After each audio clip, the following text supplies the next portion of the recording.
Product life cycle क्या होता है? The term product life cycle refers to the length of time from when a product is introduced to consumer into the market until it's removed from the clips. ये देखो product life cycle एक just look like human life cycle की तरह होती है। जिस तरह से एक ह्यूमन लाइफ साइकिल होती है जहाँ पे एक बेबी बॉर्न होता है, बेबी बॉर्न से वो धीरे धीरे ग्रो होता है, एडल्ट होता है, एडल्ट के बाद फिर वो एक मेच्योरिटी भी आती है, फिर वो फेस आता है कि जहाँ से वो एक डिक्लाइन होना शुरू कर देता है और धीरे धीरे वो ओल्ड एज पे जाकर के क्या हो जाता है, वो डेथ हो जाती है। तो जिस तरह से एक ह्यूमन लाइफ साइकिल वर्क करती है, ठीक उसी तरीके से एक प्रोडक्ट भी ठीक उसी से वर्क करता है। एक न्यू प्रोडक्ट मार्केट में इंट्रोड्यूस होता है, धीरे धीरे वो ग्रोथ में आता है, ग्रोथ के बाद एक टाइम आता है जहाँ पे आके वो क्या हो जाता है, मेच्योरिटी आ जाती है, यानी कि वो एक तरह से आपका एक ठहराव आ जाता है जहाँ पे वो ग्रो करना बंद कर देता है, मार्केट में उसकी डिमांड होना बंद हो जाती है। फिर एक टाइम आता है जिसमें उसकी मार्केट में डिमांड क्या हो जाती है, कम होना शुरू हो जाती है और वो डिक्लाइन फेजेस में आ जाता है। ये एक प्रोडक्ट लाइफ साइकिल होती है। Basically, this concept is used by management and by marketing professionals as a factor in deciding when it is appropriate to increase advertising, reduce pricing, expand to new market or redesign the packaging. यानी कि ये जो product life cycle है ये define करती है कि हमें कब अपनी एडवर्टाइजिंग को ज़्यादा करना है, कब हमें अपनी एडवर्टाइजिंग को कम करना है, कब हमें अपने प्राइजेस को रिड्यूस करना है ना? तो ये सारी चीज़ें बताता है। आपने देखा जब भी कोई मार्केट प्रोडक्ट आता है तो उसके प्राइस एक टाइप से हाई होते हैं, फिर एक टाइम फ्रेम के बाद क्या होता है, प्राइजेस लो होना शुरू हो जाते हैं। तो ये वो प्रोडक्ट लाइफ साइकिल ही डिफाइन करती है कि हमें किस फेज पर, इसकी 4 फेजेस होते हैं। Number 1 is introduction phase, number 2 is growth phase, number 3 is maturity, number 4 is decline phase.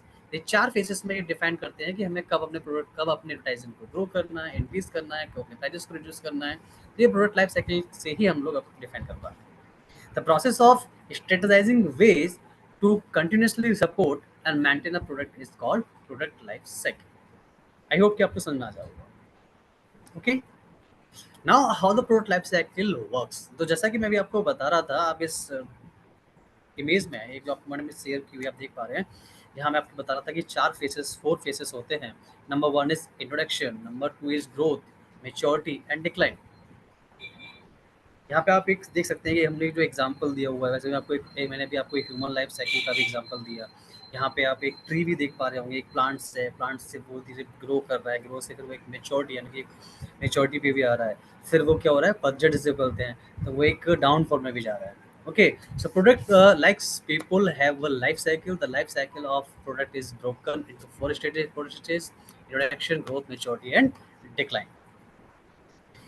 सो मैं एक एक करके आप लोगों को ये डिफाइन करता हूँ कि इंट्रोडक्शन में हम लोग क्या करते हैं, ग्रोथ में हम लोग क्या करते हैं, मैच्योरिटी में क्या करते हैं और डिक्लाइन में क्या करते हैं, right. First phase is introduction.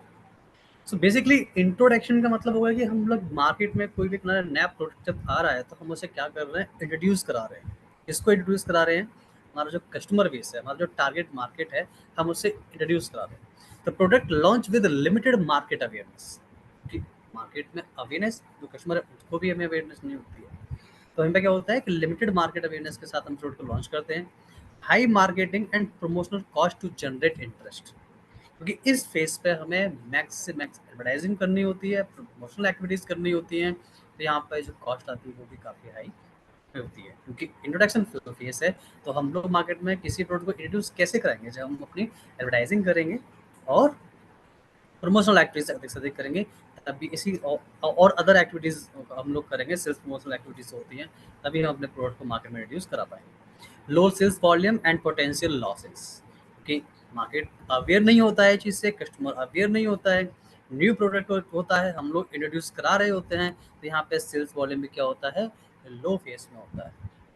Okay, now focusing on building brand awareness and in educating consumer about the product benefits, क्योंकि हमारा जो प्रोडक्ट्स है उससे कस्टमर अवेयर नहीं होता है या कंज्यूमर अवेयर नहीं होता है कि इस प्रोडक्ट को यूज़ करने से उसे क्या बेनिफिट्स मिलेंगे, और वही बेनिफिट्स हम उसे क्या करते हैं, मार्केट में बताते हैं। उसमें फोकस है ऑन बिल्डिंग ब्रांड अवेयरनेस। एक तो हमें अपने जो ब्रांड है उसको अवेयर करते हैं, दूसरा लोगों को या कस्टमर्स को, अपने टारगेट मार्केट को एजुकेट करते हैं कि हमारे अपने प्रोडक्ट्स के बारे में और उसके क्या बेनिफिट्स हैं इसके बारे में. So this is the introduction phase. Now the after the introduction phase, the second phase is growth. क्योंकि हम इंट्रोडक्शन फेज में हम लोग क्या कर चुके हैं, हम इंट्रोडक्शन फेज में मार्केट में एक अवेयरनेस क्रिएट कर चुके हैं with the help of self promotional activities, with the help of advertising. Okay, इससे हम लोग क्या कर दिया, मार्केट में अब एक अवेयरनेस क्रिएट हो गई. जब अवेयरनेस कंज्यूमर को मालूम पता पड़ जाता है, consumer know about the product and about the benefits, now what, now the sales goes up. Sales increase होना शुरू हो जाती है. क्यों? क्योंकि कस्टमर अब अवेयर हो चुका है. अब कस्टमर क्या कर रहा है, उसको डिमांड कर रहा है, मार्केट में जा रहा है, उसे परचेस कर रहा है, तो सेल्स इंक्रीज होना शुरू हो जाती है. Sales increase rapidly as consumer adoption grows. The second point is the competition intensifies as other companies enter the market with similar offering. कि जब हमारा प्रोडक्ट ग्रो करता है तो हमारे जो कॉम्पिटिटर हैं सिमिलर प्रोडक्ट्स के साथ कुछ चेंजेस करके वो भी मार्केट में एंटर होते हैं, तो वो कंपटीशन भी इंक्रीज होता है, प्रॉफिट स्टार्ट हो जाता है हमारा, क्योंकि अब हम लोग ग्रोथ फेज पे, हमारी सेल्स इंक्रीज हो रही है, profit start to raise due to the increase sales volume. Now focusing on expanding distribution channels and maintain the product quality. क्योंकि अब हमारा प्रोडक्ट मार्केट में ग्रो कर गया है, डिमांड हो रही है, तो हमें क्या करना होता है, जो हमारा डिस्ट्रीब्यूशन चैनल्स हैं हमें उनको भी एक्सपेंड करना होता है. ये सब हम लोग किस किस फेज में करते हैं, ग्रोथ फेज में करते हैं, right. Now the after the growth phase, the third phase is maturity, saturation. यानी कि यहाँ पर क्या आ गया, एक ठहराव आ गया. ठहराव यानी कि हम एक फेज पे आकर के हम लोग क्या हुए, रुक गए. तो यानी कि अब हमारे यहाँ पे ना तो सेल्स इंक्रीज हो रही है ना डाउन हो रही है, एक पॉइंट पे आके रुक गई है. इसमें क्या होता है, sales reach a peak and stable. यानी कि एक पीक पॉइंट पे जाकर क्या हो गई, सेल्स अब स्टेबल हो गई है, ना डाउन ना ही हमारा ग्रो कर रहा है. Competition become fierce leading to price wars and product differentiation strategies. अब यहाँ पे क्या था, कंपटीशन भी बहुत अच्छे लेवल पर आ गया होता है, क्योंकि जो हमारे कॉम्पिटिटर प्रोडक्ट्स होते हैं वो भी अपने प्रोडक्ट्स को हमारे प्रोडक्ट से डिफ्रेंशिएट कैसे हो सके, और वो उस स्ट्रेटजीज में लग जाते हैं. अगर आपने एग्जांपल मैं आपको बता दूं, आपने एक एडवर्टाइजमेंट आया था कि एक कॉलगेट या टूथपेस्ट की बात कर रहा हूँ, टूथपेस्ट में आपने देखा हमारे मतलब एक प्रोडक्ट में ऐड आया कि इसमें बोला कि हमारे पेस्ट में नमक है या हमारे पेस्ट में कोयला है, ऐसे कुछ एड्स आते. तो ये क्या था, दिस इज नथिंग. ऐसा नहीं है कि उन्होंने बोल दिया नमक है तो उसमें नमक था, या उन्होंने बोला कि मेरे को कोयला है तो वो कोयला था. नो, ना वो कॉयल था, ना वो ना वो साल्ट था. वो सब क्या था कि अपने प्रोडक्ट को हम अपने कॉम्पिटिटर के प्रोडक्ट से कैसे डिफ्रेंशिएट कर पाए. वहाँ डिफ्रेंशिएशन कर रहे थे कि हमारा प्रोडक्ट उनके प्रोडक्ट से डिफ्रेंशिएट है, राइट. इसी ये डिफ्रेंशिएशन स्ट्रेटजीज होती है. नाउ द प्रॉफिट में स्टेबल और डिक्लाइन स्लाइटली. यानी कि अब प्रॉफिट क्या हो गया, ऑब्वियसली जब हमारा सेल्स क्या हो गया, स्टेबल हो गई है, ऑब्वियसली हमारा प्रॉफिट भी क्या हो जाएगा, स्टेबल हो जाएगा. And slowly it just goes down, वो डिक्लाइन फेज में जाना शुरू कर देगा. Focusing on retaining existing customer. जो हमारा एग्जिस्टिंग कस्टमर है उसको मैं क्या करना है, रिटेन करना है, रोक के भी रखना है. Exploring new market and potential product modification.